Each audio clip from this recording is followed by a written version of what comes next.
Okay. Good evening. Good afternoon, everybody. Good afternoon. Good afternoon. Good afternoon. Good afternoon. Welcome to another edition of the Watchdogs, our Saturday show that touches on everything. We try to do a little bit of everything on this show, especially some investigative reporting. We haven't gotten real good at it yet, but we're working on it. So y'all bear with us. I got my new co-host, Mr. Rob R.G. Bryant. Welcome, sir. Thank you. Glad to be here. Glad to be back in the mix, as I say. Okay, Mr. Bryant will be my co-host on this show from now on, and we hope to do some great reporting and letting everybody know what's happening in this region, not just in this city, but in this region and across the country. So y'all stand by. Today's show, we have a lot in store for you all. So y'all just stand by, and we'll see. It's mainstream media bias towards the black community. That's what we'll be talking about today. That is what we'll talk about today. And today we have some special guests. We have the alderwoman from the first district, the Honorable Bernetta Bryant Lanier. Good afternoon. We have the alderwoman from Post 1 of the city of Savannah at large, alderwoman, the Honorable Keisha Gibson Carter. Hello, Savannah, and hello, Watchdog. Hello, okay. Hello. Keisha is at a theater, so it's real dark in there. So if she puts on her camera, then it'll look like she got some frog eyes with her glasses. And so she just because the theater is dark and all you see is her glasses. So y'all will just see her picture. Hall, you are partially correct. You are partially correct. I am at AMC Theater supporting Windsor Forest High School and Jenkins High School at their grand opening of the theater, right? Right. So I'm kind of in between. I need to be supportive there. I need to be supportive here. So don't make people think that I'm in the movies, watching a movie. Oh, no, not the movies.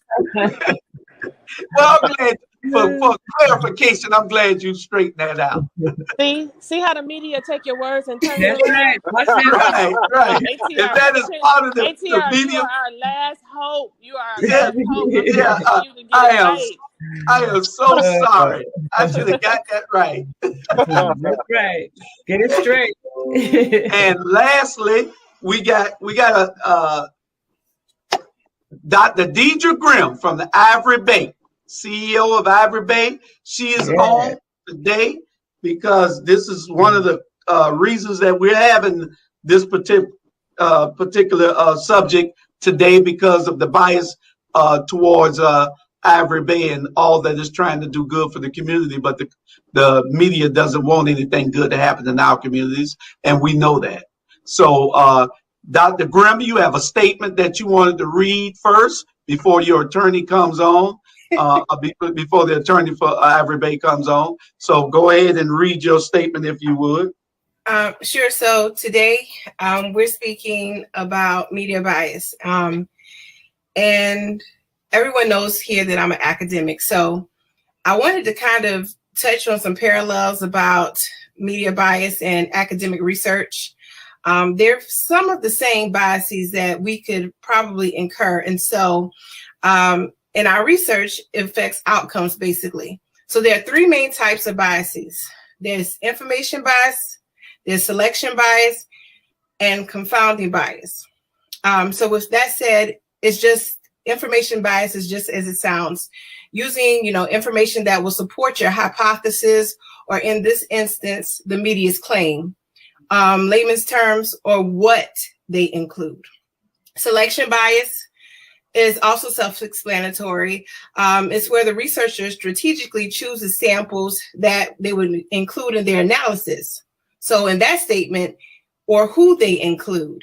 And confounding is when variables or samples can both negatively and positively affect the exposure of interest and outcome of interest. The difference in this instance is the media's confounding bias is normally not a big issue. It is a big issue, but in research, it's normally not, because for some reason, it seems to balance itself out. But in the interest of the media who broadcast to the publics, it can pose a major problem because the outcomes are usually distorted, right? So why did I take you down this whole lane of quantitative analysis and qualitative analysis? Because we see the media locally is using a combination of all these biases to deceive the public. In the instance of using the terms ivory-based plans, and Alderwoman Lanier and her family seeks to gain from ivory-based plans or propaganda to set up and defraud the public. The information / data that Michael Brown was not thorough or all-inclusive.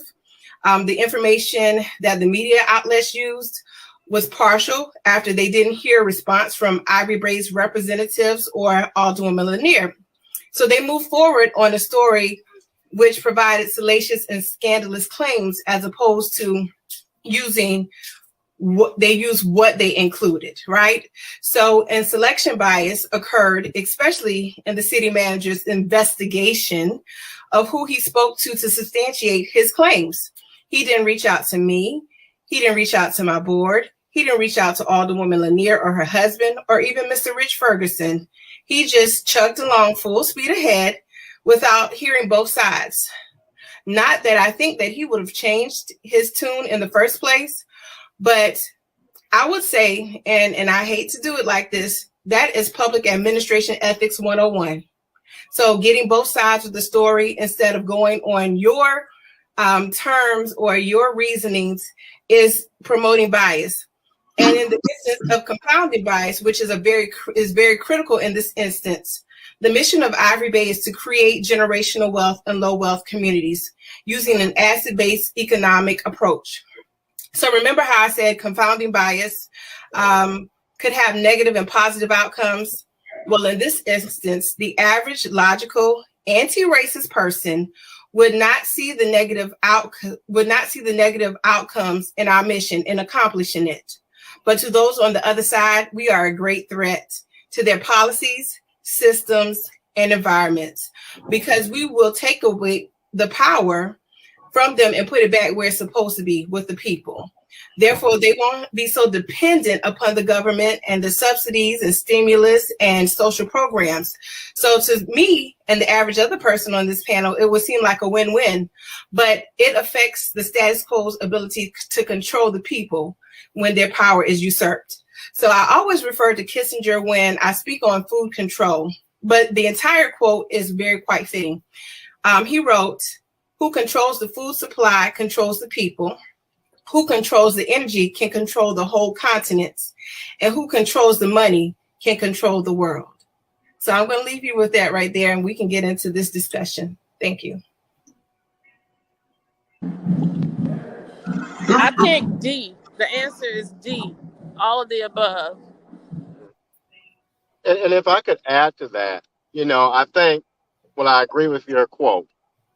But the thing, what we've got to remind people is, the and part to that quote is, if we vote for the right people who share our values and who understands policy and how to navigate that, then, like you said, the power then goes back to the people. And we've got to have an educational campaign around that so that we help people to understand how that looks. So I totally can see how we can functionalize that quote, but put the and part to it as well. Very much so. And I think what has occurred is that a lot of the citizens thought they were voting for people that shared the same views and were going to advocate for them. But we find ourselves at a fork in the road where there has been this division that the media has hyped up but it has been done behind the scenes on council. And so I staunchly agree that Alderwoman Lanier, Alderwoman Miller Blakely, and Alderwoman Lanier and Gibson Carter, fight and advocate for the public as a whole. They don't toe the line of, if you do this, I'll do that. At the end of the day, it's all about the people. And so we have to make conscientious, and we have to use what old people call as, what's the term? Your gut feeling, your intuition, right, in knowing who's for you and who isn't. And so read people. I'm not going to say read people, but watch their actions. My mom always says, I don't care what your mouth say, I go by your actions. So I hope people are watching at City Council and the way people vote. Take some time, get some clips there, and you make the decision of who you're going to send back in the next 3 years. And if I may add this as well, when we talk about media, and this is related to kind of the piece that's in attached to the issue. What interests me with this homeless shelter piece is how the media wanted to target one individual who happens to be African American, but yet has not done an analysis on what a homeless shelter would mean to that community, the economic impact it would have, the benefits it would have. None of that has been shared in the media. And it just interests me that they will attack an individual who's trying to put wealth in a community. It just baffles my mind. Well, tell us the other side of the story as well. That's correct. And the media, they all, I think, are in cahoots together. These guys, they're meeting behind closed doors, and then they give their orders out to their employees to do certain things. And I mean, you can see it. It's obvious, but they just challenge us on it because they know that we don't fight. We don't have a history of fighting in this community. But times have changed, and we're here to tell them. Take Lou Phelps, for instance. I posted it. Somebody sent it to me late, and so I posted it. That is not my comment. That is not my comment. I posted what she said. I couldn't get it all in there because it only lets you put so much in there. But I'm going to read you Lou Phelps' comment. Please do.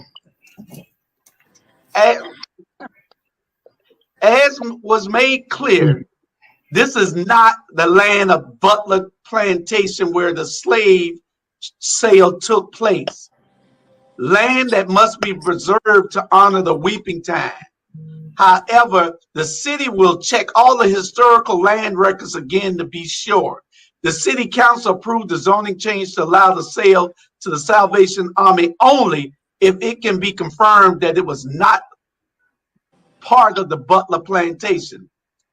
More than 70 years ago, when public housing was built on the property, all of this was reviewed and was as well.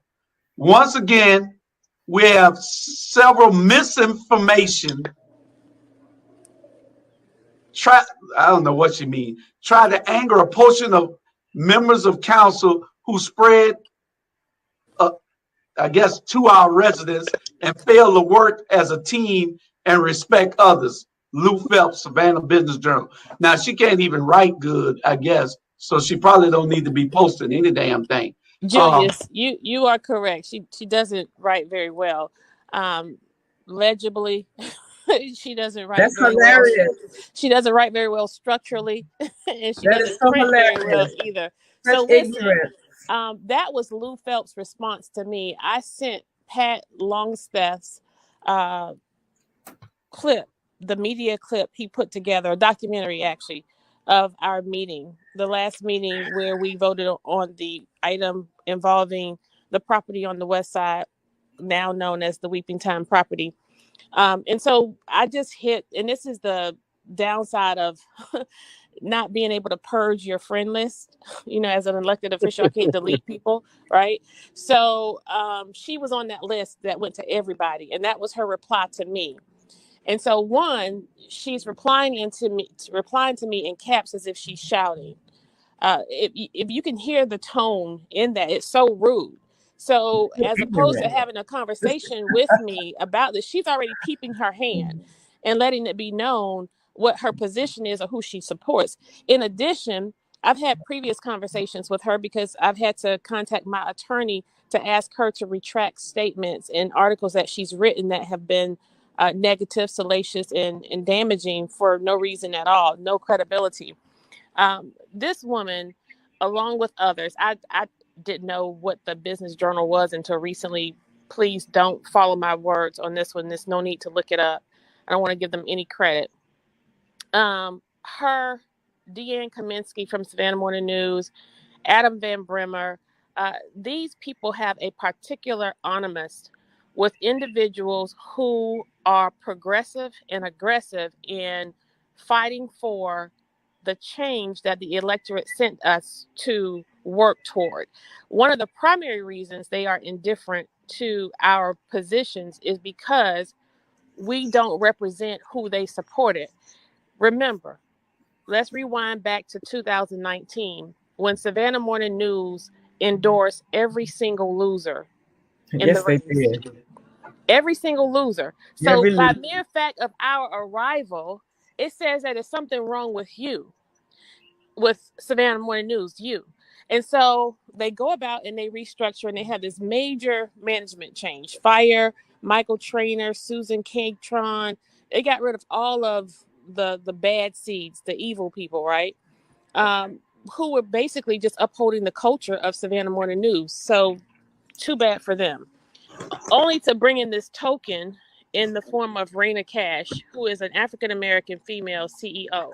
So this is what I want to say to you all. As I stated on your show before, Mr. Hall, we have to stop getting, well, I shouldn't say stop getting caught up. We have to strike a delicate balance with recognizing that everything is not about race when we're dealing with these issues. Yes, there is a huge disadvantage, in particular for African-American females, when it comes to the media and how they report things on us and about us. But for the most part, these issues are primarily associated with economics. We are upsetting the apple cart. We are shaking the money tree. We are disturbing a $1 billion industry here in Savannah. And as Dr. Grimm so eloquently stated, we are essentially fighting to give the power back to the people and to return the money back to the people. And so as we are doing that, these attacks are coming at us, and it's perceived as if it's about race. And that's by design, because they want us to focus on the low hanging fruit, right? And miss the boat on the big picture, and the big picture being the money. You know, Van Johnson, just during that same cycle, Savannah Morning News didn't endorse him. They endorsed Eddie DeLoach.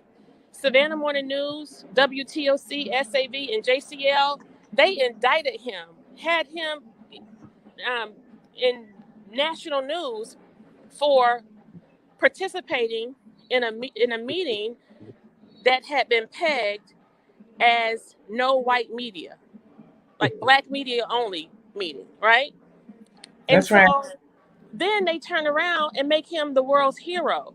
So you see, they do that to the advantage of them. So this is less about African Americans being mistreated in the media. And when I say less, I don't mean that it doesn't have a factor. It does have a factor. But the biggest factor that I need everybody to focus on, because we need white people to support us in this effort too. We need Asian people, Hispanic people.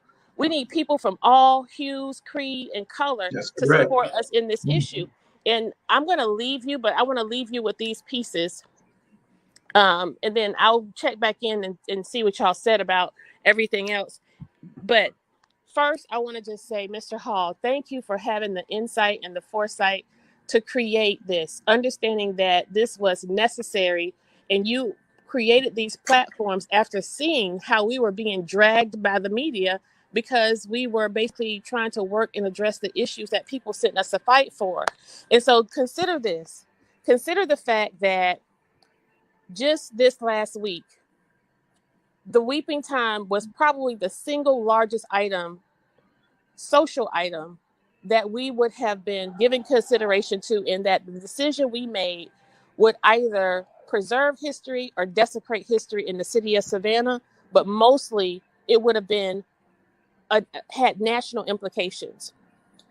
Savannah Morning News, WTOC, WSAV, they did very little. JCL, very little by focusing on the weeping time, its worth, the weight, the history, but they focused more on the contention. Whenever you heard it or whenever anybody aired it, they had me saying point of order, which came further down in the meeting and was so insignificant in the grand scheme of things. That's They right. heard me saying point of order. You aired that, but you didn't air the reason why I was saying point of order. And I was saying point of order because Van Johnson was disrespecting Alderwoman Bernetta Lanier. He was being critical of her, downing her. And I called for point of order, but you highlight me because there's this wave to crucify Keisha. But now it's Alderwoman Bernetta Lanier's turn because she's fighting for something. And as I stated, they can't even be original. This is the same play that they took out of the book when they filed the ethics complaint, as opposed to focusing on the fact that, well, why did she curse? Well, aren't you supposed to withhold information in executive session? Well, if all the persons are expressing and exposing things that are in executive session about somebody cursing, what more must they be exposing and expressing to others that's not supposed to hear? Why wasn't that the focus? And then further, if you're so interested and curious, wouldn't you think it would be more efficacious for the public to know that the Alderwoman was not simply cursing people out? Which she never did. I never cursed a person. I didn't curse a thing. I cursed an action. I cursed at an action that was ensuing, where the mayor was being manipulative and maneuvering to change the process to get a candidate who had been voted out of the city manager search process and trying to get this person back in. And so I think that would have been more beneficial for the people to know that there's something nefarious afloat going on with the city manager search, which guess what? Ultimately, that's exactly what we resulted in. They created the distraction. They created the distraction so that it could not be on that. And that was a travesty for Van to have done what he did to that city manager candidate. And to throw all that money away. They're not even looking at the waste, the malfeasance of office for him throwing that money away, knowing that you had a viable candidate. Between that time and now, we now have a situation where with this next search and the old search and bringing people in and flying people out, we're probably going to be out of pocket an additional $100,000. Well, and if I may speak on that, then finally, you have like Alderwoman, if I may speak on that point, situation where go ahead. The reporter from Savannah Morning News, in her attempting to get an understanding of where I'm coming from and she wants to work with me, she acknowledges to me that she was raised a racist. Deanne Kaminsky, she told me her family was racist. She was raised racist. I'm not surprised. And you want to ask me what my problem is with you? And when I tell you that your position and your approach is biased and racist, but you just revealed to me.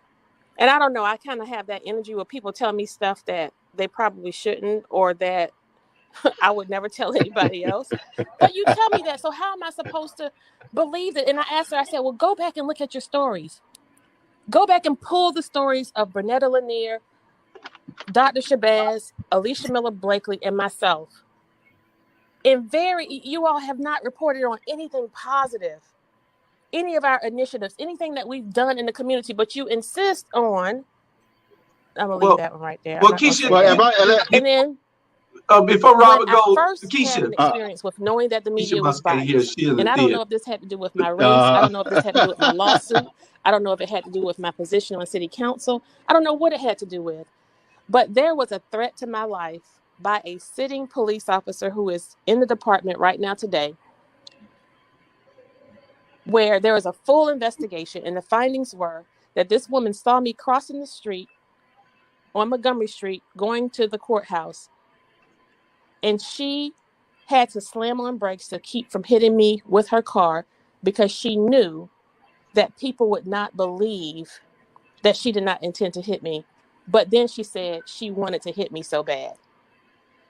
They then assigned this woman to patrol.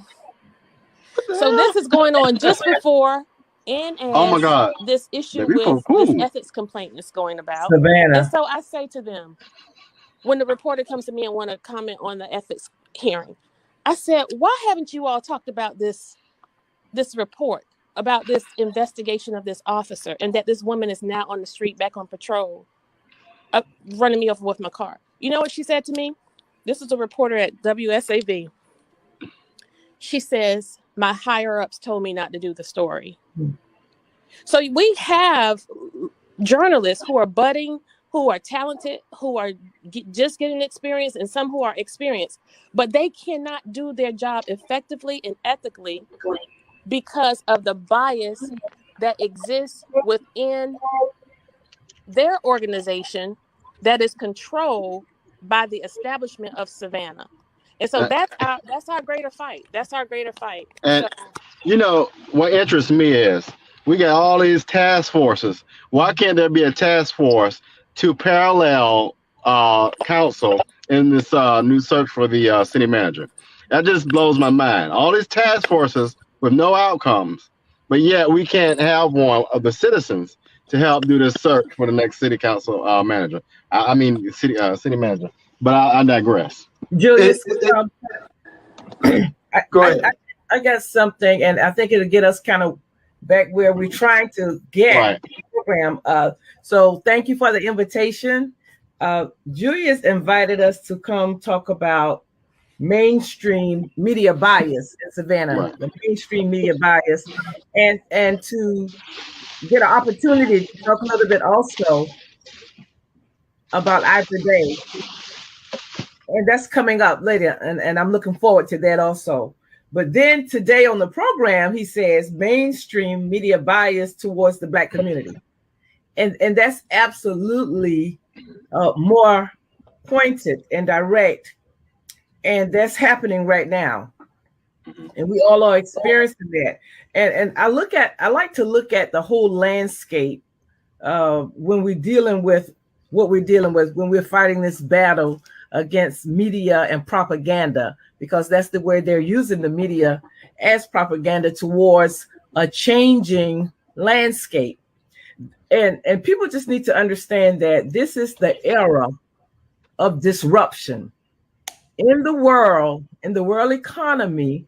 This is the era of disruption.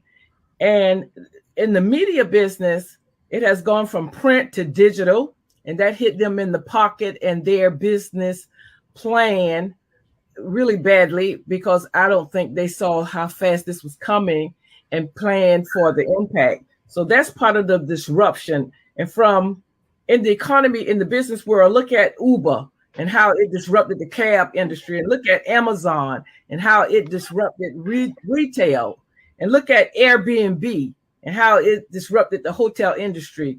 When people are looking for equity, even in business, and not being dictated on how they travel and how they live, and looking for to live instead of exist inside of an industrial society, it has changed to a digital, technology-driven society. It's the era of disruption. So also in the politics world, in the political world, people, again, because of information and digital and the internet and social media, people are more aware, and Black moms are more activists because our children have been under assault. Our sons have been being slaughtered, and Black moms had to push everything aside and step to the front and say, we're going to get this right or else. And we just didn't step there. We climbed there and prepared, because Black women, being the demographic of the most college educated demographic in the United States, we prepared for this, and it didn't happen overnight. And there's, our struggle is known. So this is the era of disruption. So Savannah Morning News and those media outlets vestiges of the old South. They're going out kicking and screaming and clawing because the economics, they have been using their resources as propaganda to drive and create a narrative. And it's like brainwash propaganda, but people are more aware and have more choices of where they get their information. We get national information, we get information out of Africa, we get worldwide information. The information is so vast, we're not limited to that brainwash anymore, and they are a dinosaur. And then we have the federal government created an entity in a season when people were fighting for equitable benefits and equitable return on their public investment, and they created a corporation, a corporate opportunity called a community development corporation. And the intent in Congress at the time was to give the little guy, the community guy, the neighborhood guy, those guys that lay down in front of bulldozers, to give them an opportunity, since corporates were overwhelming communities, corporate was overwhelming development, neighborhood development, community. They created a community development corporation to give the little guy an opportunity to impact their economy from the bottom up, so they can compete. Here's an opportunity for you to cooperate, to get all of your associates, your stakeholders to cooperate in order to build your community. And we have taken the advantage of that. So I'm gonna leave on that. And when we get back around to Ivory Bay as a community development corporation and its mission, and then I'll share some more. But right now, I did want to share about the era of disruption and what you see as a dying industry and how they are fighting to maintain the status quo when it's inevitable. And just look at industry and look at the other areas and know that this is inevitable, that you're going to see a population and a demographic rise up in Savannah and create wealth in low wealth communities. Thank you, Julius.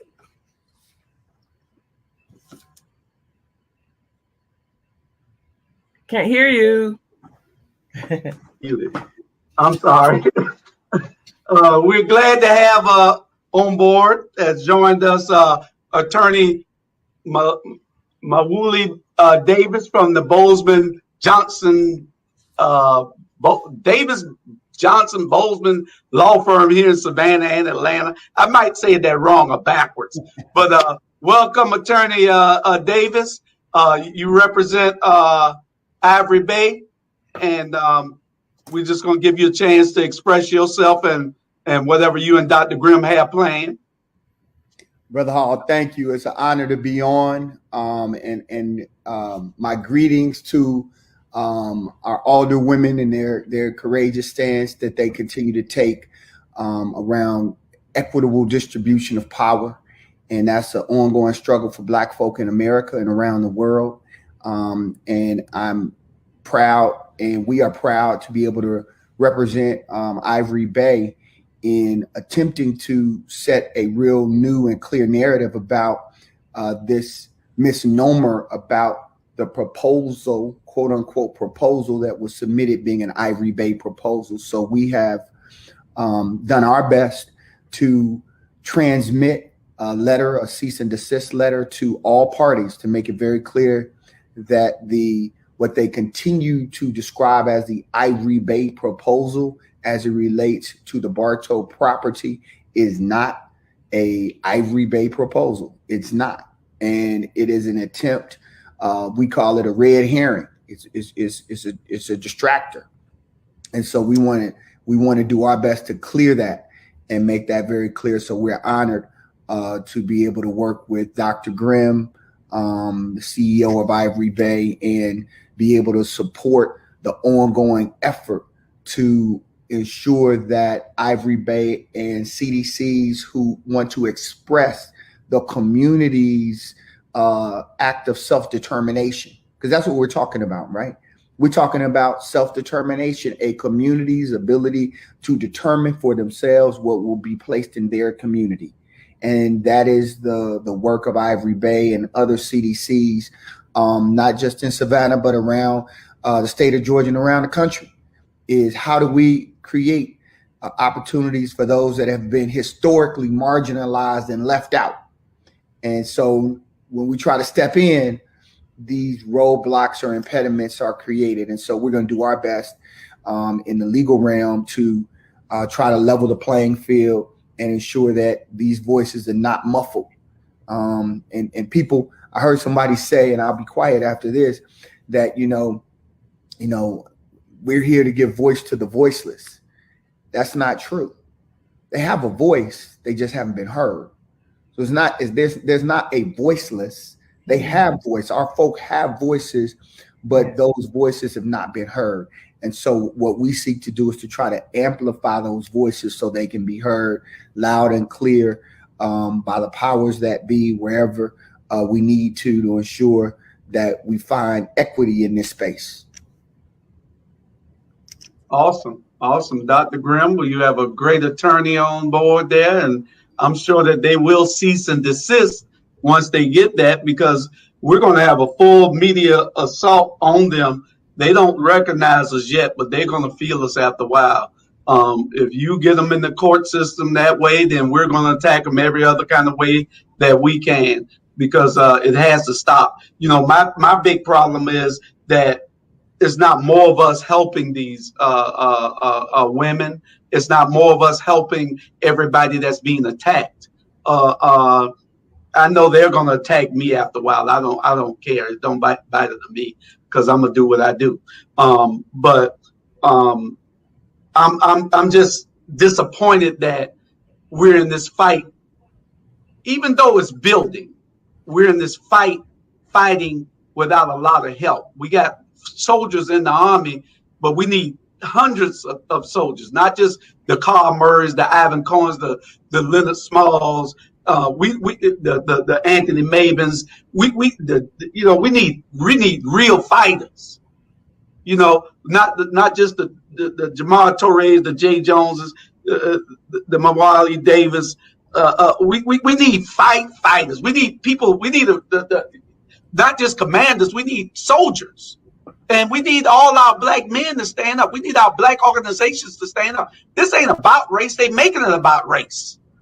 They making it about race because they're disserving us. We're at a disadvantage, and they're continuing to attack us. So we need to have everybody stand up so that we can fight on the one accord, so we can answer them on one accord. You're right.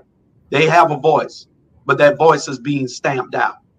So, and if I may add, Julius, there was a statement made by a particular politician, and it was told to a group of people that you don't have any power. You're powerless. And so just to piggyback off of what Attorney Davis stated, we've always had power. That's why I hate the term empowered. I don't need anyone to give me some power. I can stand on my own too if I've been given the resources and tools to advocate and activate myself in the community. But that's what we haven't been given. We have been given disinvestment, broken promises, lies, and just the meager ability to learn to live. And so when I think of this narrative of being powerless, that's what they don't want. They don't want community building. They don't want us to come together, because when we unify, like you said, when we have the soldiers, we have the commanders, we have the chiefs, we can definitely activate and actualize what our true worth and value is. And I believe, honestly, I believe in reparations, but I believe our worth is more than 40 acres and a mule. I think, we built this country and we deserve our equitable share of what it is to grow in this country. And so I will be right back. All right. Brother Bryant. Oh, he went off? Okay. Well, oh no, I'm right here. Okay, you got anything? Honorable Kareem McMichael.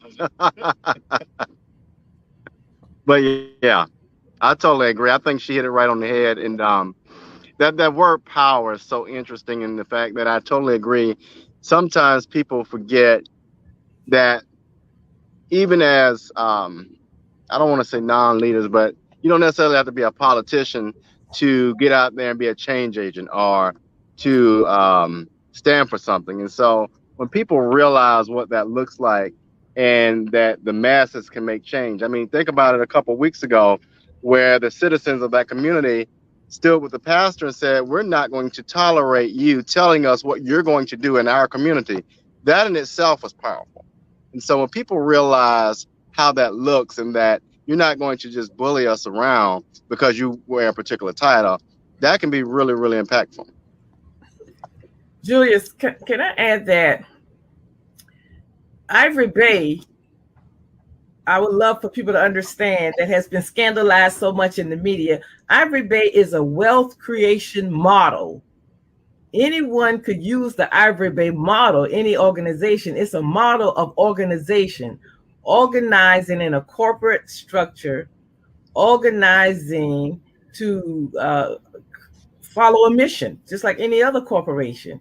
That mission just happened to be building wealth in low wealth communities by using asset-based economic development. It's systemic, it's structural, and it's foundational. And it will change the economic landscape in this city if it reached its potential or is able now to stand, but is able to, once it's able to take steps and run, it would definitely change the landscape in this city.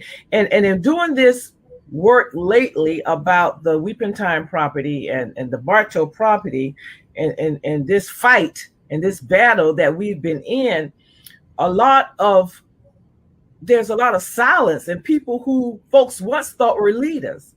There's a community of folk in these Black neighborhoods that have impacted these Black neighborhoods in more passive times. People looked up to them. Some were pastors and some are politicians, and people looked up to these people because they were in the spotlight. It's when Black folks were more calm and compensatory, just appeasing. And right now I feel fear in trying to in organizing people. There's fear in people, and fear, when I was in the marketing world and training people, we taught that fear represents false evidence appearing real. FEAR, false evidence appearing real. That's all fear is. It's false. And the media has been responsible for putting that false evidence out there, and these more timid leaders, it's appearing real to them, and they're really just afraid to push back against the status quo. And that's sad, but the young people seem to gravitate towards the message of upward mobility and of creating a vehicle that will drive upward mobility, such as this corporate organization. So that's what we see in the Ivory Bay model. I want people to understand that Ivory Bay was accused of being or competing, wanting to compete as to develop the Weeping Time property, and that's not true. Individual company, Eco Development, Mr. Rich Ferguson's company, created a concept plan that I looked at, a concept plan that I was glad to share with City Council to show them this is the type project that the people can embrace and want to embrace, and this is the direction that these people want their community go in, as opposed to this that you all have accused of us of not knowing what we wanted. So there was a concept plan that we looked at and shared. Mr. Ferguson later shared that plan with the MPC, and he added Ivory Bay as a potential partner. He added Ivory Bay into his proposal. So Dr. Grimm has never met Mr. Ferguson, nor any of the board members. And that's so unfortunate that Ivory Bay is being accused of trying to compete. Now, listen at this. What Mr. Ferguson presented and thought was a good idea, it is a good idea. But in this instance, we did not file it. Ivory Bay did not file it. I did not. Was it a good idea from Mr. Ferguson? Yes, but technically we did not file anything. And so we're being accused of, and they're trying to paint that as very bad, that the self-determination is something nefarious, but it's not. So I thank Attorney Davis Attorney Johnson and their company for embracing us in this very typical in these instances when it's the little guy against the big developers, and we're standing in the way of gentrification and land grab that's happening in this community, and we're bringing a system in place. We are organizing people to push back in a corporate way, and it's very uncomfortable for the powers that be. And Okay, if I might add, you talk about media bias. It's interesting to me that the media, and this is even electronic media, the WTOCs, SAVs, has yet to cover how these older women are going out and listening to what the community wants for their area. That's what this is about. It's not about eminent domain and we're going to, place things where we want to. I find it interesting how Kessler got all of this attention and press for playing Riverside, but yet we won't reward people who are doing the job of real leadership, and that's going and listening to what the community wants. So, I just, it's like you say, bias, and all of us carry bias. It's just, are we willing to suspend it for the good of what we're doing as professionals and what we're putting out as factual information? That's good. And I got a couple of things, especially when Attorney Davis comes back on. I'm glad that we have people who are standing up. On the other day on I think it was yesterday on the show, I called out the state rep, the state senator, the county commission chair, and the county commissioner for this district to stand up. And also, if it was election time, that everybody would be out campaigning and telling that they were with that. But since they're in office, they seem to have lost some type of will to do the will of the people. Now, I want to commend Brother Davis because, and we want to make sure, Brother Davis, that you're moved to Savannah. Your office is here in Savannah and in Atlanta. We want to make sure that everybody know how to pronounce your name, and it's Mawuli. It's Mawuli. But they can call you Mel, right? Nah, nobody calls me Mel anymore. Everybody, they call me Mawuli. It's Mawuli. It's Mawuli, people. Y'all get it right. And what I commend you on is that you all are not afraid. It seems like, it should have been lawyers just running to Dr. Grimm and to Burnett, Alderwoman Bernetta Lanier when she was in head of Ivory Bay. It should have been people running towards them to help them defend them. It's the NAACP should be standing up instead of laying down. People all over this county should be running to their defense, especially Black men, because the Black woman is the cradle of all civilization. But I commend your law firm on being there for these women. It's not about just money. It's about service. It's about what I can do for you to help you, because I see that you're being attacked and you need some defense, and it is my job. It is my obligation to defend you. And I just want to commend you. People, we got a new law firm in Savannah with Davis Bozeman, Davis Johnson Bozeman. Tell them what it is. Real quick, tell my good brother Francis Johnson I say hello. I will. Brother Francis is moving all over. He's been moving all over South Georgia and across Georgia for a long time. We met when we were in law school, and I was the reparations chair, Dr. Grimm. We introduced the Southern region of the Black Law Students Association. We introduced the resolution to establish a reparations committee in the Southern region. And then the next year we took it to the nationals and established it. So the issue of reparations, we've been on that for well over 20 years with the support of Conrad Worrell and Cobra and those organizations. So we appreciate being here. And I'll say this just on behalf of the firm. Our work has been, and I think our reputation has been, both in Atlanta, and then obviously Brother Francis coming out of Statesboro, has been the fight on the side of the people. And that's what we're interested in. And when we read and came to understand how Ivory Bay was being misrepresented in the media and the way they were attempting to spin it so that it really was not just an attack on Ivory Bay, but quite frankly, a way to attack Alderwoman Lanier. That we just have to be clear that there are obviously some forces who want to distract from the issue of self-determination and who will ultimately have that property under control and to be able to develop it. And so our objective is simple.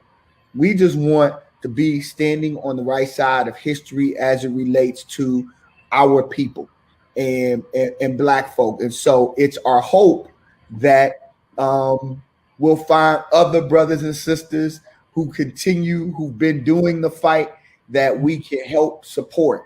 And that's what our interest is. And I'll say this, yesterday I got a very encouraging phone call from Brother Chad Mans, the president of the Savannah NAACP, regarding the death of the brother William Zachary Harvey, who died in the Savannah police station last Saturday.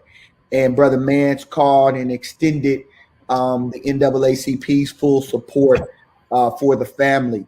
And so I believe I'm a coalition builder by nature, and everybody who's ever known me here in the Atlanta metro area or around the country, in Chicago as well, we look to try to find space where we can build together. And there are times that I know we'll be able to do that with folks that we have historically said, I don't know about them. But I want to press us to find those spaces, organize in those spaces where we can, and where we can't, we got to do what we got to do. And so I'm grateful that there is a platform like this where these kinds of conversations can happen unfiltered and honestly with our people, because that's key and critical, that we're able to educate and communicate with our folk in a way that we don't have to.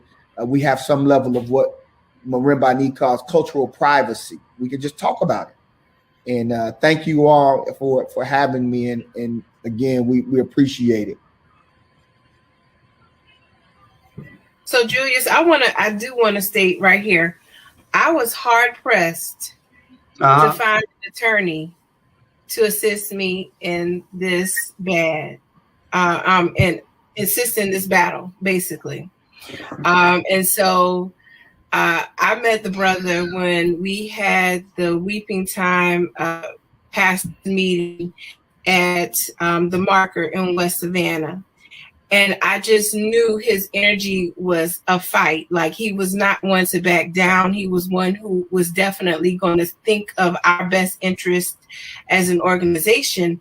And so Dr. Toure, one morning when I was talking to him, he said, give Mawuli a call, give him a call. And so I called him on Monday morning, and he was driving up here on Tuesday. We were in the office and talking about this, how he could help us. And so I'm just grateful because there are a lot of organizations. I will say there was a friend of mine who did want to help me, but there was a conflict because of working with the city prior. But when it comes to the issue of holding people accountable, when it comes to power situations, I will say that, I'm quite sure if I reached out to Brother Mance, he would have assisted me as well. And so please forgive me, because that was not in the foresight. You were just in my mind because I just met you. But No, everyone was kind of scared. They were timid. They were taking their time. Those who didn't have a conflict, I didn't hear back from them. I did hear back from one, and they were saying that this work was going to be so long drawn out, they wouldn't have anything done. And so just their level of professionalism, their level of care and attention. And I think we sat in that office maybe 3 hours. I had to go get something to eat, Brother Hardy. Yeah, I know. So hard. I just come off the road. I said, hold on, y'all. Let me go cut a mango and have an orange so we can just keep going. He will keep you a while. Matter of fact, that day that you met him, Deidre, he was meeting me at the march. That's right. But I had an emergency that came up, so he just went on his own. Because when I first told him about it, he said, "Oh man, I love to go." And he went on, and we were supposed to meet there that day, and so he went on without me, and I'm glad y'all had a chance to meet and do that. Julius, please let me report this. So Ivory Bay's attorney presented a letter to City Manager Michael Brown and to the mayor and to the city's attorney and council requesting, as well as media outlets. And the media outlets requesting that they cease and desist, stating Ivory Bay as a petitioner for that property as fact. They were just kept stating that, if you tell a lie enough, then somebody's going to believe it. And they kept saying it with no evidence, never having spoken to me, Dr. Grimm, anyone from the board, the guy who actually submitted the proposal, never spoke to anyone. They just went full speed ahead. So once they received that letter prior to council meeting, the expectation was for them not to state that Ivory Bay was a petitioner or a developer of that property. And they got the letter, but they ignored the letter. They ignored the cease and the desist, and they continued. Matter of fact, Michael Brown seemed like he doubled down. Yep. He kept spitting it out like, he was hell bent on convincing the public that Ivory Bay was a petitioner, and he said he had done an investigation. But who did he interrogate or question? Even there is a scientific method to how you do investigations and conduct investigations and looking at evidence.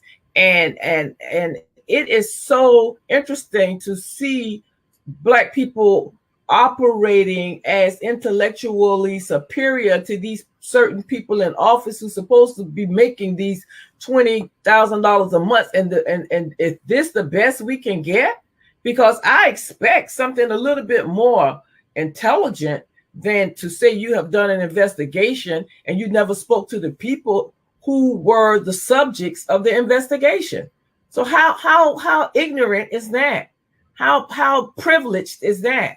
So they ignored the cease and the desist. So therefore, they were attacking me. This big media demonic machine was attacking me, and I had no recourse because they are all on the same energy wave, vibration. They all vibrate evil. They all vibrate destroy because we are threatened. Because if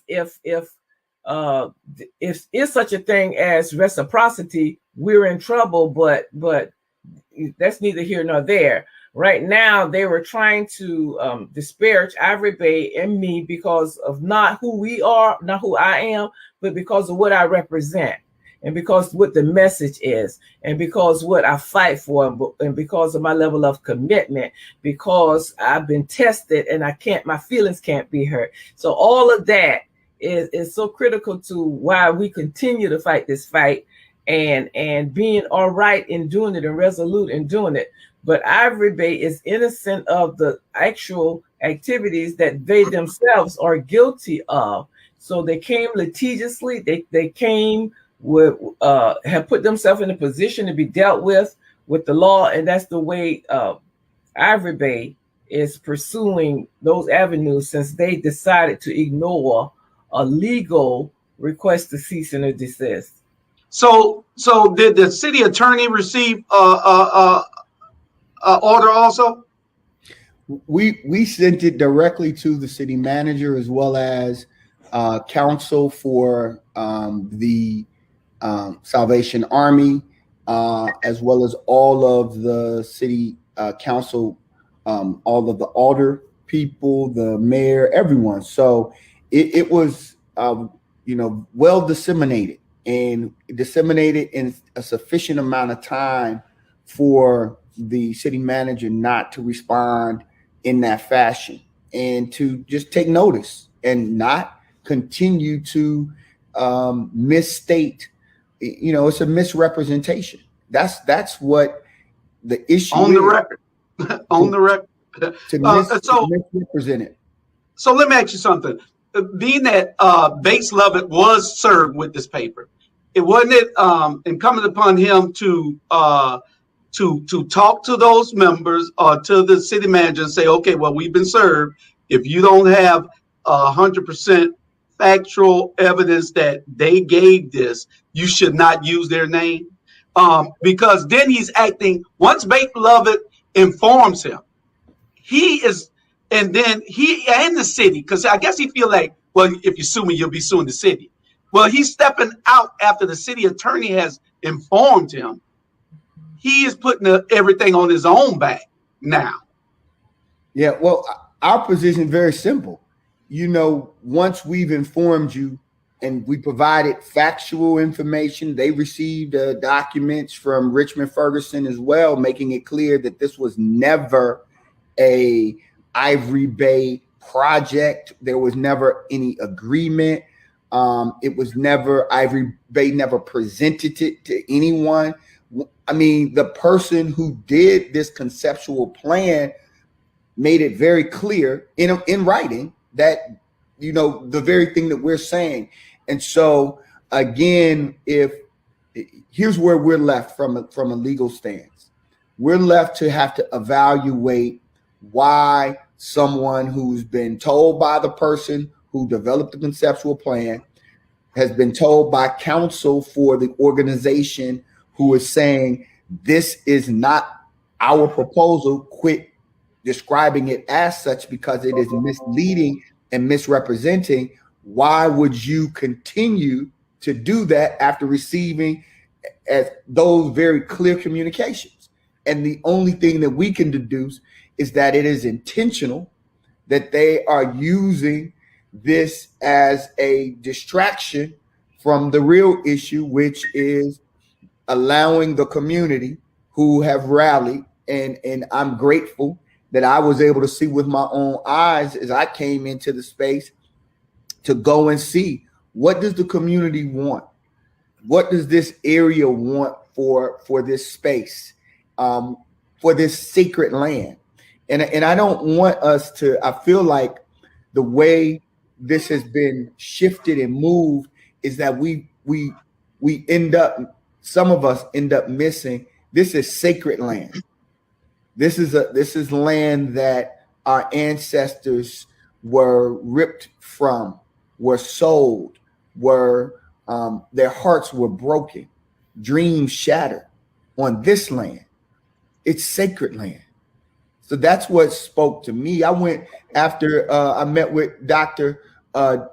Grimm that day. She pointed me, she said, go down here and it's gate. I went down and walked the land, right? Because we're not just practicing law just to be practicing law. We're trying to do this in the interest and empowerment of our people. And so when I walked that land, I said, oh, wait a minute. If this is the land, then the folks that are living in this community should have a say as to what comes out of this land. It should be memorialized. And that's the issue. And I know that there's supposed to be a archaeological, investigation. And if it's I want to make sure that we have the archaeologists as well as the historians, a team that are unbiased, unbossed, to be able to give a independent analysis of the property. And then we let the chips fall where they may. Okay. Enough said. We got a troublemaker that just came on, but he tried to make good trouble. Then he must be drove into a bad spot just now and drove and got lost his signal, brother Jamal Torre. So I guess he'll be back in a minute.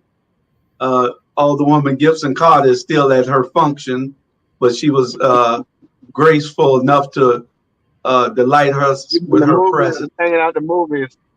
Yeah. So we're glad that we know that they have those orders in place, that they should cease and desist, and we'll be watching them. We're going to always report it here. We are on the break of trying to make this network a better network for our community where we can give the information out. We're not scared. We're outspoken. We're unapologetic. And we're real. So y'all remember that, because it's coming. We're outspoken, we're unapologetic, and we're real. So this is what you get when you deal from this platform. We're not playing with nobody. We're delivering the news and the information as we see it. You can make your own decision. There's a lot of stuff going on in our communities that shouldn't be, and there's a lot of people that should be standing up that aren't standing up. There's no reason for Dr. Grimm to have searched all over for attorneys that are getting our money every day on every other incident or legal thing that we need, when Brother Davis has just come to town and has already not been fearful of anything. Please support that firm. Please support them. Thank you so much. Yeah, well, they're here, and we're going to make sure that we broadcast them everywhere. It's blacks and with this media bias, blacks and the elected blacks in Port Wentworth don't even speak to Kaminsky, the lady that Alderwoman Gibson Carter was talking about. That claimed that she grew up a racist. And she can't really understand. You grew up that way. So they don't even talk to her. She calls them, they hang up the phone. So I know she'll be attacking pretty soon, because we have a big thing going on here. She was the first one to write an article in reference to this. And so what's interesting, the media kept saying that they reached out to us multiple times to get a statement from us.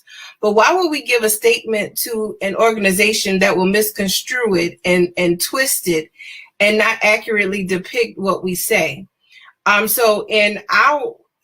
For them to say, I got a text message saying that we were evading them. I tell anybody, I don't run from anything. My husband is ex-military and ex-police. I don't run from anything. And at the end of the day, God is my only judge.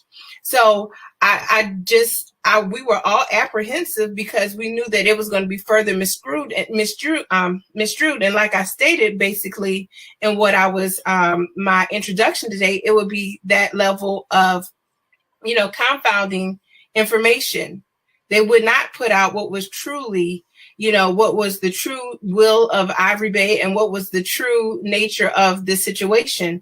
But just to give people just a little bit of background or information on Ivory Bay, what we do, as Alderwoman Lanier says, we seek to build generational wealth in low wealth communities using asset-based economic approach. And so our most recent venture is this network of community gardens.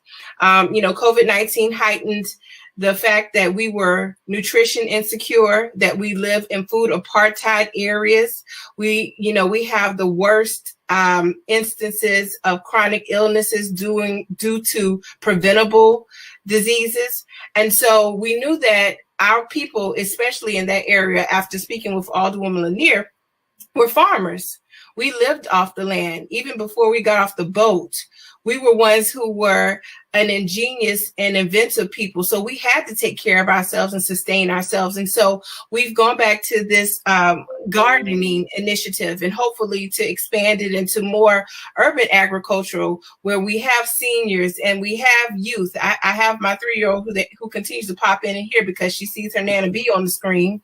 And so, you know, and as Mel Wamuli would call her, the supervisor. And so everybody calls her Muffin. And so she's in the garden digging and, you know, taking the time to plant seeds, because we want them to be able to reap a harvest even when we're gone. And so, and also what we want to do is move forward on that initiative and make sure that it's a county-wide effort. So we have plots in Hudson Hill. We've been working with Cloverdale on an orchard. And so what we want to do is continue to expand that, because we do not want to be at the anyone to control our food supply. And then also just in the education and knowing our history, I appreciate historians like Dr. Touré and Queen Quet, because they want to continue to educate the next generation on what our history and our culture really is. It's more than just, you know, kente cloth and dashikis. It's about knowing we were more than just enslaved Africans. All of us probably weren't kings or queens, but we lived well before we came over here. And I want our people to understand that they deserve more than just the scraps off the table. And so we want to move forward on an Afrocentric Montessori school.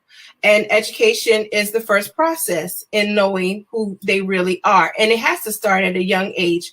I love that Alderwoman Lanier's in the curriculum, it's multiple languages learned, right? My boys, I'm so blessed that we have lived all over the world at one point in time. And so they are well versed in, you know, Mandarin, French, Spanish. And I'm like, I can only speak Spanish. And so I want my children to be able to know what Swahili and, you know, the different languages and Afrikaans and embrace that culture. And so that's another step that Ivory Bay is moving towards. And then, of course, we want to work in the affordable housing arena where there is adequate, safe housing. We believe in being our own security, because I grew up in a neighborhood that everybody knew my name. I hated that everybody knew my name, because they could call Miss Sadie and say, oh, your baby's down the street doing so and so and so. But that was that sense of security and that sense of community that I have. And with affordable housing, we want to bring back those communities and ensuring that our children have a safe space, that our residents are not overburdened by rent, that, you know, and nobody likes to talk about, and I love Alderwoman Lanier, because as I tell anyone, my background is in urban planning, but a focus on community and economic development. And I studied a lot of affordable housing, but nobody likes to talk about rent controls, you know, and ensuring that people can pay their rent. Look at how we having this crisis where the CARES money goes missing to those who need it the most, you know. And so, I'm sorry. Oh, the CARES. I hate to interrupt you, but we're gonna have to get you on the show so you could talk just about Ivory Bay and all the mission statement for Ivory Bay. But for right now, yeah, we'll get you on so we can talk about Ivory Bay and all the things, because, you know, I have a real problem. I'm a member of Ivory Bay, and I think Ivory Bay needs to step it up. But you know, that's for me and you to get in that argument later on. Yeah, you know, me, you, and Bernetta. When Bernetta was over, me and her had this conversation. So now you get it. So, because I want to that wants to support Ivory Bay. That's right, Bruce. Let's step it up, Bruce. I'm with you. And my new seat, I'm with you. That's right, because we need to make Ivory Bay all that it should be. Even with, you know, one of the things I want to say is this: Ivory Bay, we need to be setting a plan for what we're going to do should we be successful, and I believe that we are, going to be successful in making sure that the Salvation Army don't get this land. We need to have a plan for it, and we need to find out how we're going to purchase the land. So if we don't have a plan in place, it'll sit there another 16 years like it did before.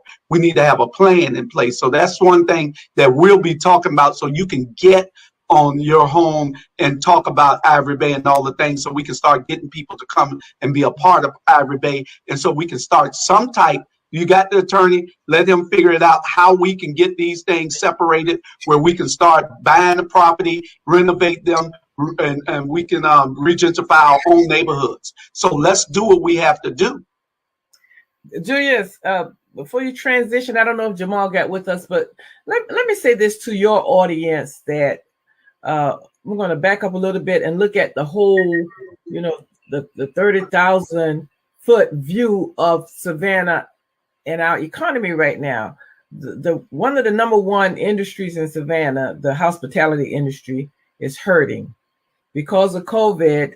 Lots of industries are hurting, but Savannah was so dependent upon tourism and hospitality industry that industry, of course, due to the virtue of the pandemic and keeping and changing habits of people and keeping people in, that industry has been crippled. And then the hotel motel increase went down. So this economy is a little strained in at that area. The port is 5 years ahead of their projection.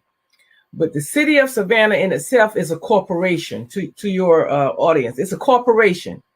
And you as citizens, as taxpayers, are not only stakeholders in what happened here in Savannah, but you're stockholders. You are invested in this corporation of Savannah, and your services that you receive and the opportunities that are created for you and your families, or returns on your investment. And I stand to say that in the West Savannah portion of the first district, due to the generational disparity, that the people of Greater West Side has not received an equitable return on our public investment. And we want our money, we want our services, we want our value, we want equitable return. And even when we purchase stocks and bonds, or we purchase financial instruments, of course, we always with the expectation that the market is going to, in the long run, rise and we're going to get a return on our investment. But we haven't, for generations, been getting that return. And now that we have an opportunity, because the market conditions have changed, where we could have investment that attract private investment, public investment, now that we're set up to reap a return, then we're fighting against politicians and not having the will to create the policies that drive the investment. Policies is like the fire hose of the firemen, and it's just going to shoot that investment out where it needs to go. Just like in the body, you got your veins and you're moving the blood, and if you have an injury, blood is going to accumulate in that area, and we're not sending the blood, we're not sending the lifeblood, we're not sending the resources to those areas that are really hurting. And it's by design, and that design are policy initiatives. So every Savannian, black, white, whatever religion you are, whatever color you are, you should demand that we fix this, because it's broken. Not that we're trying to fix something that's not broken, it's broken. And it bears out in the West Side that is broken. So we need to make some corrections. We need to we change some things right now, since this is the era of disruption. We need to disrupt those bad policies and bad practices and bring some resolution to the people of the West Side who are investors. And every citizen should demand that. So when you see this pushback on the business as usual, on this status quo approach, it's not sustainable.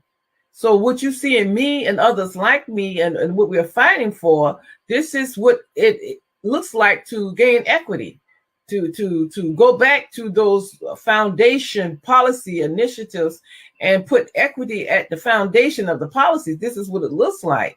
And once we have equity, and then you're going to see a lot of other indicators moving, such as the crime indicator and the education indicator, you're going to see everything moving towards a more positive indication, and with citizens get a better return on their public investment. And that's just a general 30,000 foot view of what you see happening in Savannah. Whoa. Okay. That was a lot, and I want to make sure that everybody hears that when you and Deidre appear on the show, so that we can tell the world about Ivory Bay. We need Ivory Bay to be moving and shaking. I am one. I am a little frustrated because I saw when I went on a trip with Ivory Bay a couple of years ago to Jacksonville, and we saw what Before great my time, things. go ahead and preface that. Yeah, we saw what great things that they were doing, and so now I want to get back and do some great things here, because I see so much potential here that we can do. We got to stop talking about it and be about it, and that's what I'm about. I wanted to also shout out to those brothers that are in the fight and in the struggle with me that I didn't call. I called a bunch of people named last when we first got on, and I forgot Jerome Irvin, Anthony.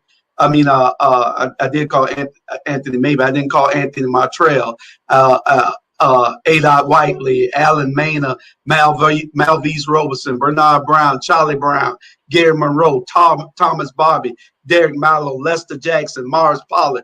People, we need all of y'all. We need everybody. If I miss your name, it's just an oversight, but we need you to come join this fight, because we are trying to undo a lot of wrong that has been done and put upon us. So the only way that we can do this is with our unity. They are afraid of our unity. Our unity is our strength. Our division is our weakness. And the only way that we can overcome this is by uniting. So if y'all can come together, I know it's COVID times. We're going to beat this here, especially with Ivory Bay, as soon as this COVID thing is over, because we're going to get some things done. We got the honorable alderwoman joining us back from her commitment to this community that she's done.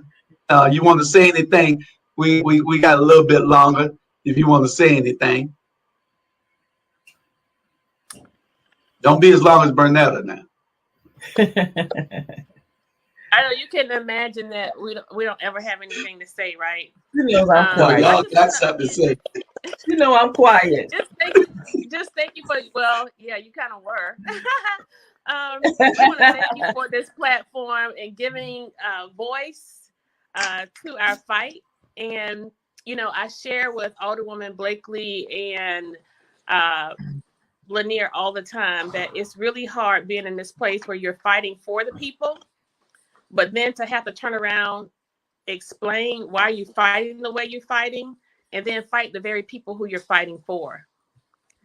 That's a tall task, but we're up for it. We're up for it. And I just want to remind people just to continuously pay attention, listen. Oftentimes people will call me about matters involving our city council that they see in the media, whether it's print or television. And it never fails when I ask this question. When I say, is this something that you heard for yourself, experienced for yourself, or is it something someone told you or something you got from the paper or the TV? And it's never the fact that they sat and watched the meeting. It's never the fact that they actually know about what the issues really are. And so the commitment that we make every other Thursday is long. I think our last meeting was in excess of 6 hours between the workshop and the actual meeting. And so we, of course, don't expect people to invest that much time.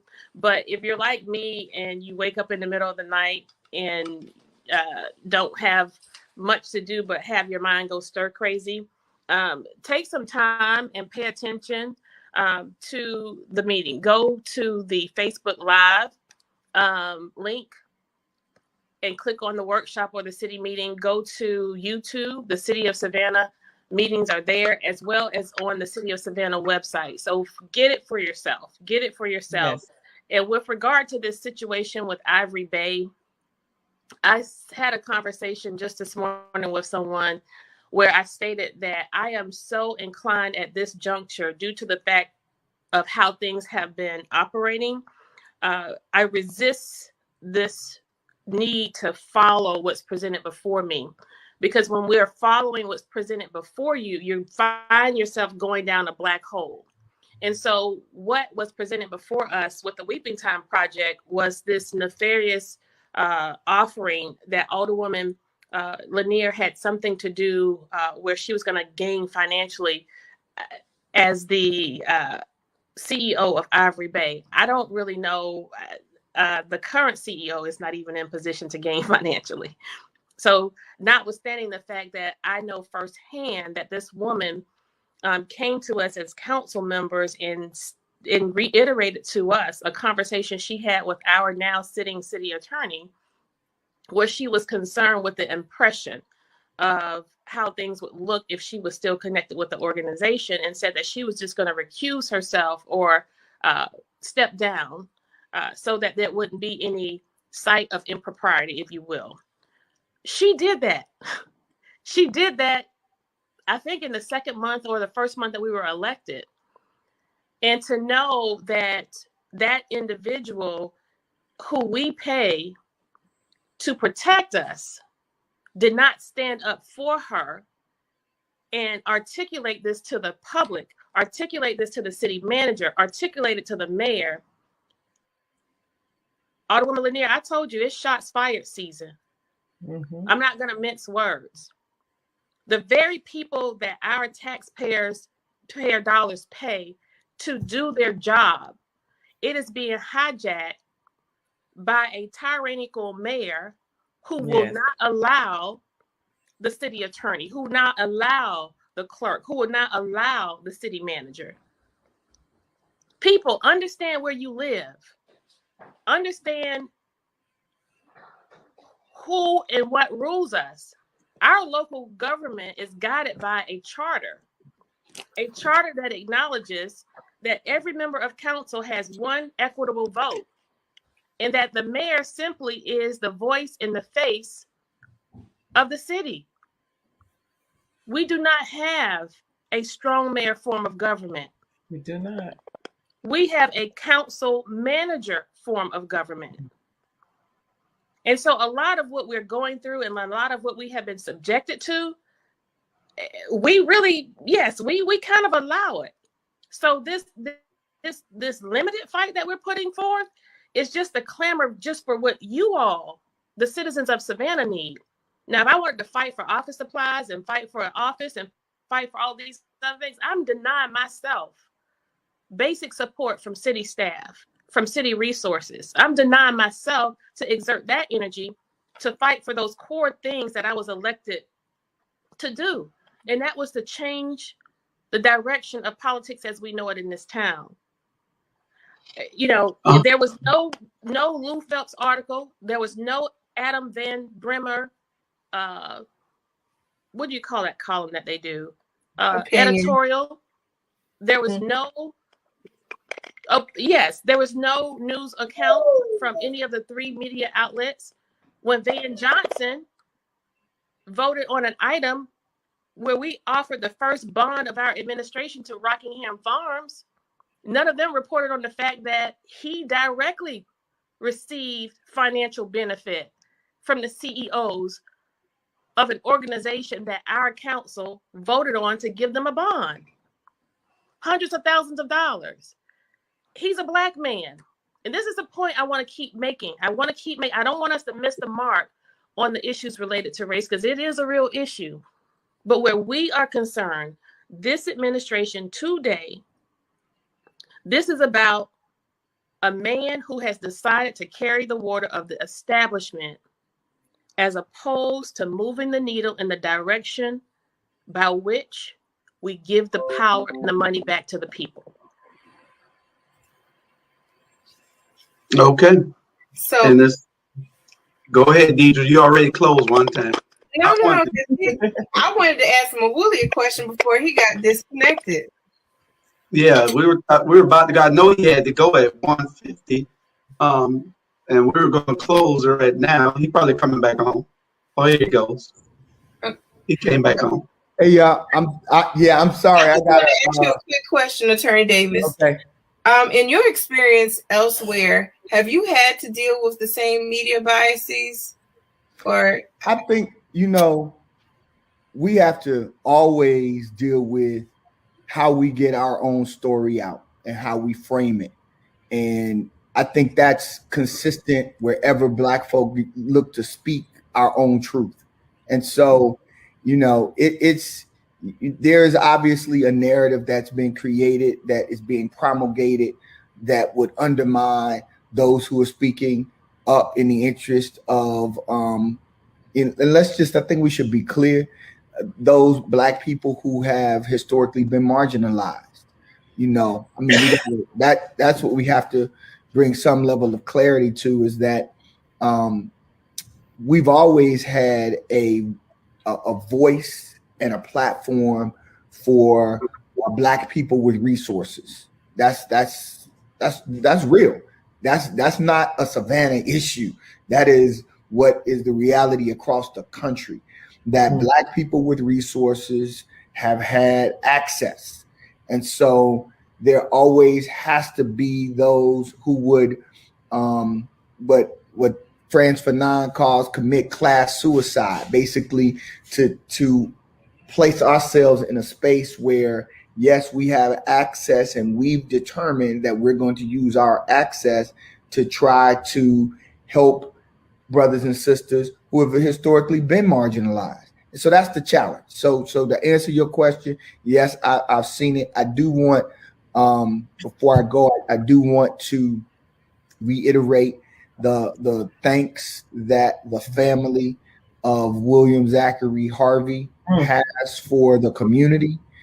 They have been going through it. They continue to go through it, as they went to the funeral home on yesterday to see their beloved, who was again died in police in the precinct that we stood in front of on Habersham just last Saturday. This time last Saturday, they were finding out that their loved one had lost his life, and it was unclear how and why something like this could happen in an interrogation room.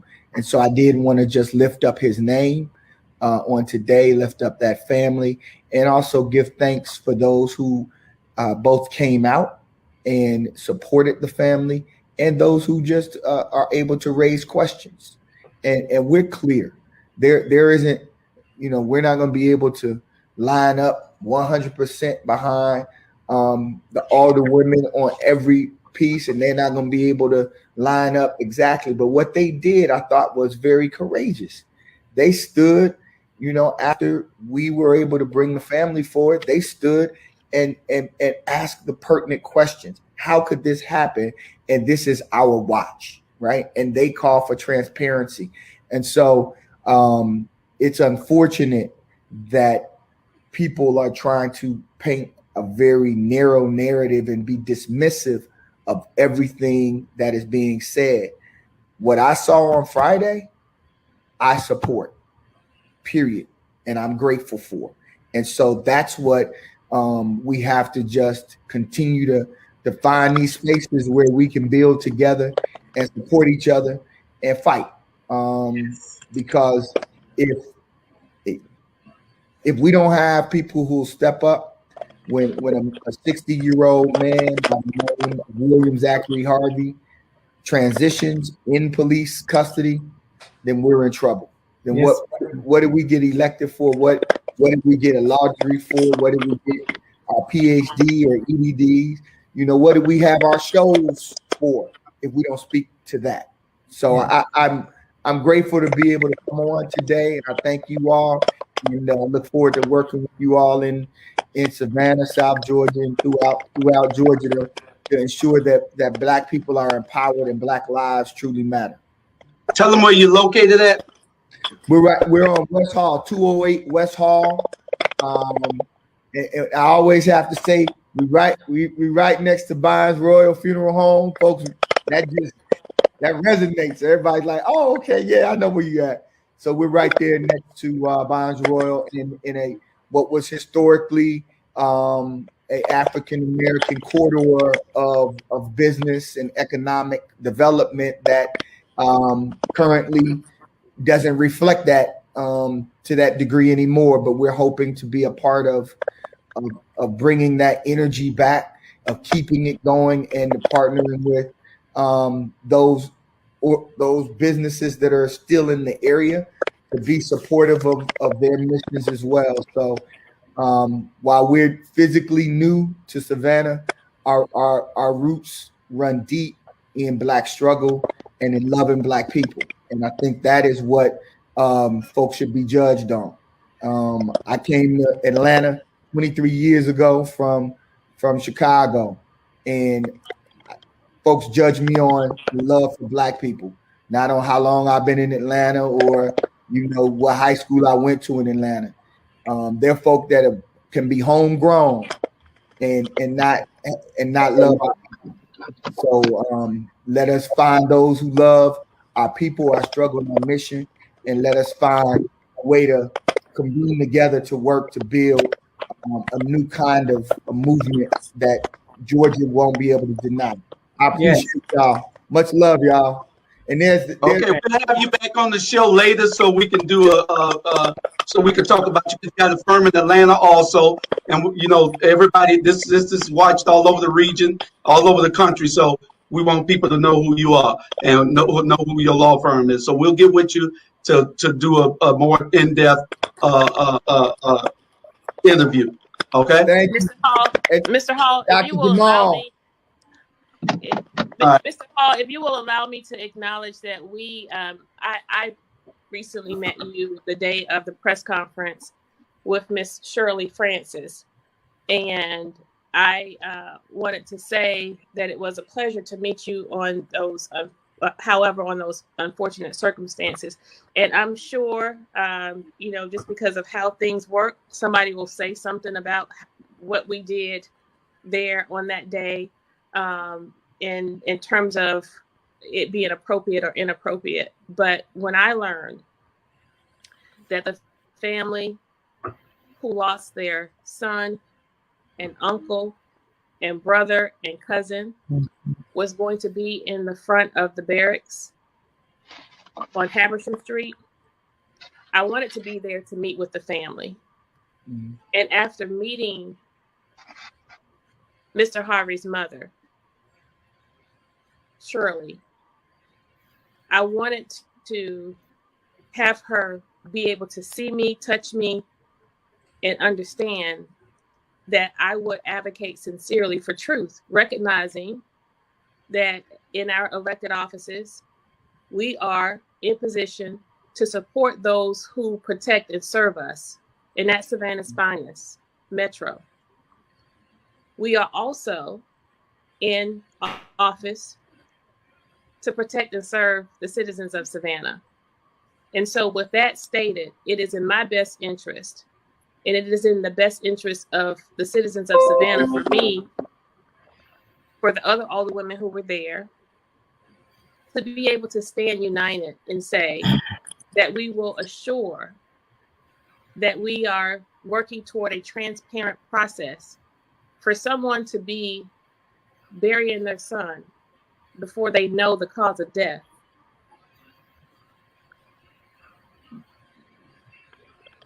That's not acceptable.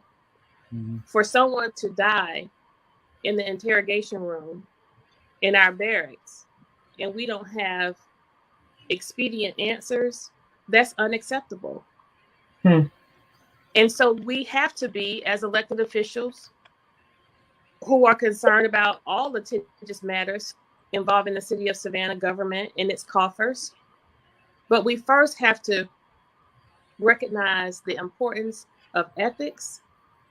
We first have to recognize where we are in this time and this space. And we know what's going on across the nation where issues like this are concerned. And we don't ever want to give the impression that there is something to hide.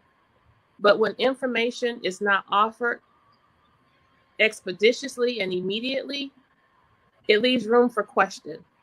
And I think it was the compassionate thing to do, to be there and embrace Miss Shirley and her family and offer and extend our condolences, but also our concern and a pledge to her and her family that while on our watch, we're going to press and we're going to demand answers to her questions. Thank you.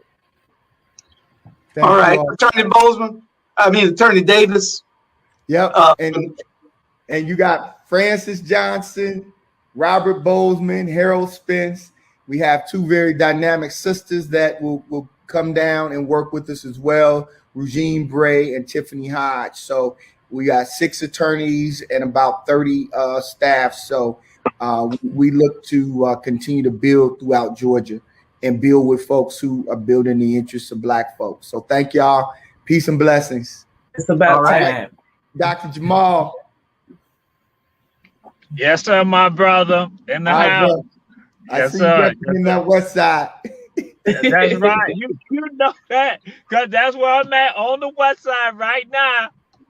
Boy, go ahead, Brother Jamal. Brother Davis, we'll get with you. We know you got to go. Jamal Torre, you just came in. Go ahead and say your piece. Well, the thing I want to throw out there was involving the government and with regards to about the property with regards to West Savannah. That I tell people that it has been, and I'm going to be pulling over to give it to the people strongly. It has been 3 decades that we experienced the government engaging in a housing debacle against the Black community in Savannah, Georgia. 3 decades. The decades were in the 40s, the 50s, and the 60s, and they tore asunder Black communities. So when we look at the impoverishment in our communities right now on the west side of the city of Savannah, it has been no accident. And when we look at a pocket that was on the east side, it has been no accident because the government, that is the city of Savannah, along with complicity of the Housing Authority of Savannah and also the federal government, they tore up Black communities such as Yamacraw, such as Frogtown, such as Currytown, and Old Fort and Penn City. And so when we look at the poverty that's right now in the city, guess what? It didn't happen by happenstance. It was intentional and it was done. And we had leadership at that time that were not listening to our voices. Because I let you know this, W.W. Law and others from the NAACP had said in the 1950s, when they saw the plans that were now going to create this West Broad Street or this MLK or these Fraser homes and Kane homes, they went and said, y'all are only targeting our communities. And the very thing that Alderman Bryant Lanier was saying, that's the same thing that Latham said in the late 50s and 60s, around 1958, that Law has said this. And then look at where we are today. So Savannah better harken back to his past and understand what time it is, because if not, all it's going to do is going to get worse with regards to the situation, and you will not see yourselves here in this city. There'll be those of us who are still fighting to be in the city, but the rest of you are going to be on the outskirts of the city and no longer welcome in the city that once was your home. You are so absolutely right, Brother Jamal. And just think about this. The current mayor was the alderman of the 1st District for 16 years. He sat at that table to represent Greater West Side of Savannah in the 1st District.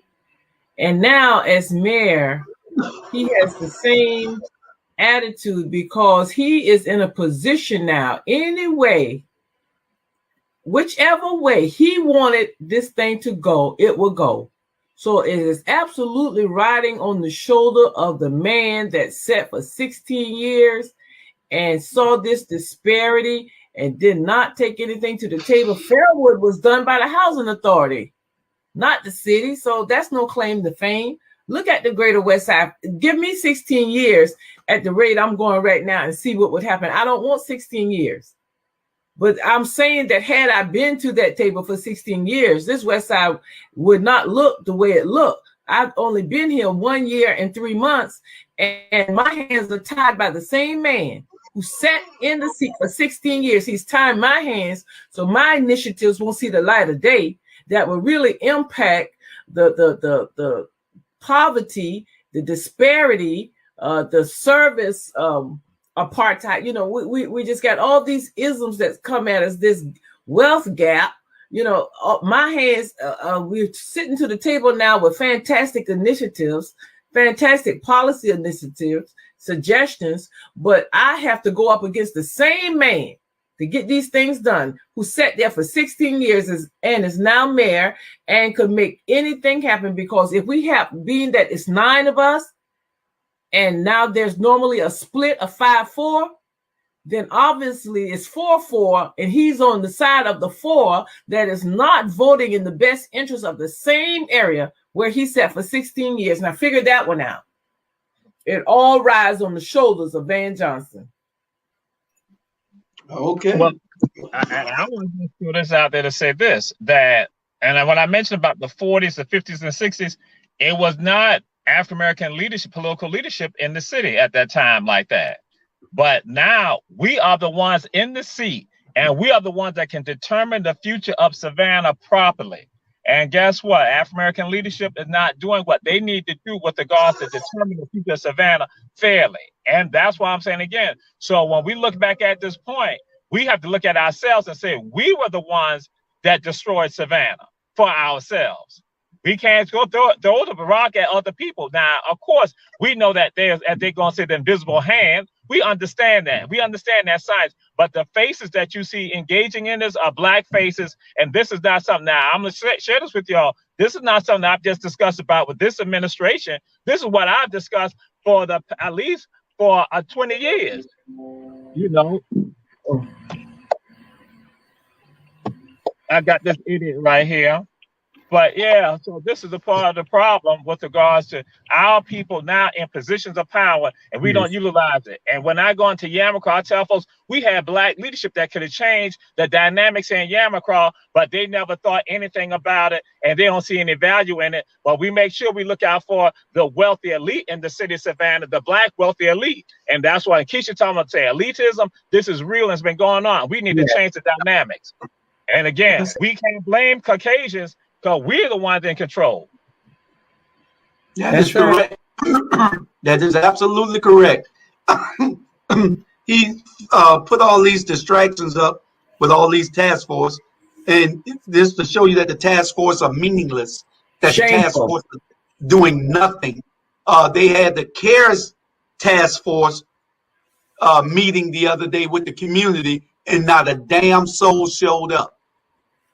It's shameful. It's shameful, and it's shameful that we sent someone who can't get it done. It's our fault, and it's not mine because I didn't vote for the current mayor. But you all are responsible for sending someone who you saw for 16 years didn't do anything for West Savannah, and that's the least of these. And Savannah was over there, and you saw that man do nothing, and you still send him. And so don't send me to fight him all the time. That's y'all problem right now. I fought him for 16 years because he wasn't doing anything. At least. About 14 of those years, and now you want me to fight him down, and you send him there. And I tried to tell y'all you were sitting the wrong one. Anyway, they were all caught up. They were all caught up in celebrity, and that's what he plays himself as. He go to all the funerals, he go to all the birthday parties, he go to all the reunions. He's not even invited to any of these things. He just shows up on these policies. Like rent control, I've presented something for rent control to the city attorney so we could craft something. I prevented a potential proposal that will be give people who own property near opportunity zones or in opportunity zones a further tax exemption, because I'm trying to protect the citizens and the renters and the people that live within these districts. I presented a pilot program that will do some very undergirding cleaning on the west side so we could get in a position that routine maintenance will keep the area clean. That's being ignored. I presented information also asking for the impact fees last year, along with Alderwoman Keisha Gibson Carter and Blakely. We are asking for these things that will benefit communities, that are the policies that we need, that's going to help in this opportunity zone and aggressive investment that's coming unchecked to the west side. We need policies to be able to protect people with the onslaught of development, and we're being fought, and the development is still happening, but the implementations of the policies to protect the people are being held up at City Hall. So now we're not making any changes, and and the growth is still coming unchecked. That's going to displace residents who are generational residents. And that's the negative impact of gentrification, which is an economic phenomenon, supply and demand. But if you don't have the right policies in place, and then you're going to get a negative impact, and that's the forced displacement. And we're seeing that happen with the land grab, with the tax being focused on 1 year late on the west side, and those type of things. Is systemic. And it's happening really, really fast because they see the fact that folks are becoming more knowledgeable. I just want to say one thing. So when you were talking about the impact fees, I just want everyone in this viewership to understand that you, along with Alderwoman Keisha Gibson Carter and Alderwoman Blakely, asked for the hotel motel tax. It was not them, the other side, the other way around. And so when the funding got shut down, that's a lot of the attacks that you are getting by stating that you stopped something that was good. But people did not want that to go forward in the first place. So I just want everyone to understand that narrative and clear that up, that you all were sitting on the side of doing what was best. And when it was not going to be in the best interest of the people, that's when you decided to pull back. Absolutely. And it was so much deception with that, the way it was painted in the beginning and what actually happened. And I want to see who could they send to convince me that spending $20 million in the first district to connect a trail to Plant Riverside, from the arena to Plant Riverside, who could convince me that that's the best use of those funds in the first district? And then we could sit down and talk. Okay, Right. Alderwoman Gibson Carter, you got any last words? Yeah, along with what Alderwoman Lanier was stating, along the way, we were at the table at the early part of the hotel motel tax discussion. When we were speaking of introducing items for funding that were consistent with balancing a tourism product and tourism marketing with what our citizens could also benefit from and enjoy, we were pushed further and further away from the process till in the end, we were not included. And essentially where the bulk of this money would be spent in the first district, the district representative, who is most knowledgeable, far more intelligent than the staffers who are actually working on it, she was not even consulted. I mean, people would probably pay her to come and consult in their communities. And you deny a person with that level of expertise, talent, and knowledge, you deny that individual an opportunity to sit at the table on behalf of her own district. In addition, we also understand that these opportunity zones Alderwoman Lanier spoke of were established during the Trump administration. These opportunity zones are supposed to be for community benefit in that they offer tax shelter to the wealthy in exchange for them to incorporate some form of development that's going to be an economic driver in the vulnerable community of which they build or in which they develop.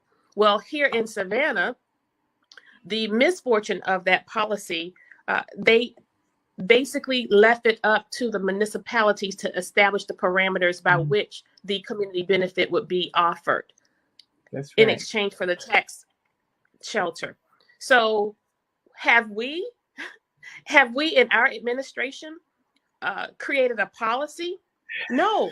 So right now you have developers who have Isaacson, for one, wanting to develop over on Waters Avenue. This man wanted to build a multi-complex of apartments in a district, in an opportunity zone. When I asked him at MPC, what are you offering by way of the community benefit? He all but asked, what's that? So we are once again violating a federal guideline. And this is why I asked for a forensics audit, in addition to, among other things. So we are foregoing opportunity for the citizens of Savannah. We are foregoing opportunity when we don't incorporate impact fees. Pat Monahan stated that there was no use in doing impact fee structure or schedule because there's no more building going on in Savannah. And we know that you can't even turn right or left and you see in buildings in divisions, subdivisions going up. Port and container fees. Okay, if we're not going to establish port and container fees, let's come to the table and talk about how you can invest in this community by which you garner so many resources from. Between Garden City and Savannah, the port can't exist without us. They need to feel that. That's right. Pallets, payment in lieu of taxes to these organizations and institutions that don't pay taxes. SCAD for one. Oh, and I no longer have to recuse myself. Breaking news. Van Johnson and Tabitha Odell had a conversation about my husband's job being threatened at SCAD because of my position on council when I recused myself from votes, in addition to the fact that I'm so aggressive. Yeah, they'll try to come at you any way they can. Van Johnson, Tabitha Odell, not so. You got to get up really early in the morning to box with the God that I serve and the one that I sent. You and no dog, demon, or devil in hell is going to stop what he has for me and my family. Now, you can mess with me, but don't bother my husband because he's a good man. I know that's hard for you to recognize, but he is a good man. Do not go there. Yes, ma'am. Fees, port and container fees, pallets, payment in lieu of taxes, opportunity zone policies. We're missing so many opportunities. What does all of that mean? All of that mean is revenue that we are not generating to support our general budget so that we can expend more for the citizens. $57 million is getting ready to be released to Savannah, to our area via the federal government for the pandemic relief. We have to get ready. If we want an instant replay of what happened to those CARES Act funds where businesses were supposed to benefit, and only 2 businesses that were African American, and 98% of the businesses were in the downtown corridors. Wake up, Savannah. Wake up, Savannah. $57 million will be coming. All right, the woman. I told you to be shorter than Bernetta. You wasn't, but anyway. Mr. Hall, did I hear you say we're talking about the media? Are we boycotting this event? Let me know because I need to cancel my subscription. Let me know. You should cancel your subscription. I canceled mine a long time ago. The media up here, the black elected officials do not speak to Kaminsky, period. They don't talk to her because they know she's racist and they know that she will not report accurately or fairly. So they don't talk to her. I plan not to talk to her also. I'm running for mayor of Fort Wentworth. I will not be talking to her. I'm not talking to any of that media. It was by design. It was a concerted effort not to interview with people who continue to mischaracterize me and take me to the editorial room and chop up every interview to make me sound not like myself. So will I continue that? No, you got to get up a little earlier in the morning. No, that's why I'm sitting here right where I am this afternoon. Thank you, Mr. Hall. Okay, we run out of time for our 2 hours for today. This is a special episode. We got this platform that we got so many shows. We got 7 new ones coming, plus these 13 or 14 we already got. We got ample time to talk and let the people understand what we are talking about. We had 3,000 people watch the show yesterday. So let's keep doing what we're doing to inform this community. That's what we are here for. Y'all get ready. We're going to have a special our vulnerable communities because all these things make our communities vulnerable. And we're going to have a special monthly wrap up every 4th Friday of the month. The last Friday of every month. It'll be our monthly wrap up. I'm gonna try to make it the 4th Friday. 4th Friday of every month will be our monthly wrap up with, and I hope to have all of everybody that we had on yesterday, and one or two more on that show. It'll be our Monday wrap up, and y'all come talk about whatever y'all want to talk about.